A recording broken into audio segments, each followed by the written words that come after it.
Loan Nu and the Fallen Sky, a tale of ancient China. Read this ancient Chinese tale. What tales have you heard about the sky? What tales have you heard about the sky in your culture? Many years ago, when Zhao people were still the makers of stories, there was a little village that lay by the Huanghe River. The children of the village were very excited, for very soon now the great festival was coming. The whole town was in a flourish. That means like excitement.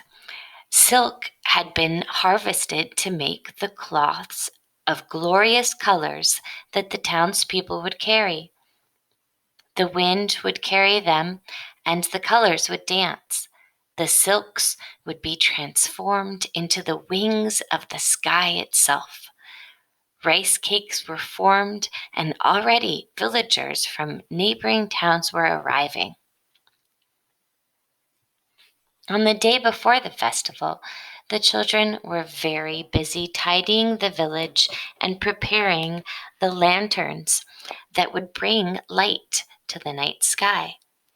All at once, one little girl called to her friends, come quickly, friends. The sky has fallen.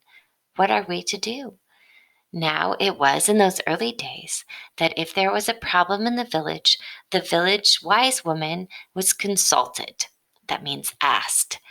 The wise woman of this village was named Lao, Lao Nu, and it was said that she could speak with the ancestors. That means like the relatives that had died already directly. The children ran to Lao Nu's hut and begged her to come with them. "Lao Nu, see for yourself, the sky has fallen. What are we to do? The festival is coming tomorrow. We will be shamed before all the villages." Lao Nu only smiled and returned to her hut. Over her shoulder, she spoke to the children. "Gather the pieces of the sky, children, and bring them to me." With that, she disappeared inside. The children ran throughout the village, gathering all the pieces of the sky. Some of the pieces were missing. Horrified, they ran again to Lao Nu's hut. Lao Nu, we have brought you all of the pieces of the sky that we could find. But oh, Lao Nu, some of the pieces are missing. Try as we might, we cannot find them. What are we to do? We will surely be shamed." But Lao Nu only smiled and told the children to go home to their beds. On the morning of the festival, the children awoke and rushed outside.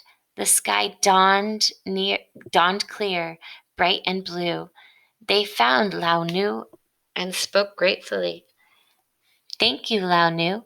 Now our village will not be shamed before all the others. But what did you do with the missing pieces?" Again, Lao Nu only smiled. That night, the children looked happily up at the sky, black as ever before. All was dark, but for one thing. In each tiny spot where the missing pieces had been, Lao Nu had fastened bright, sparkling stars. Now the sky twinkled and sparkled that night. And that is how Lao Nu brought light into the night sky.